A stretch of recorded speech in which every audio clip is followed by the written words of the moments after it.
Here's how to install a Rain-X RearView wiper blade on a Rear I&L arm.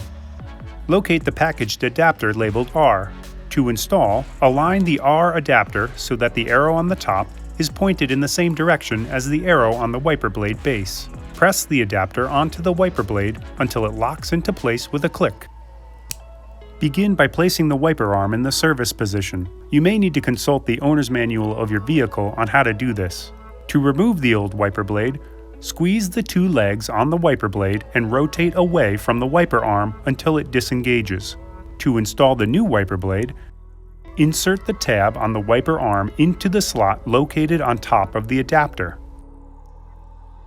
Rotate the blade until the arm clicks into place. Installation is complete. You are now ready to outsmart the elements with Rain-X RearView.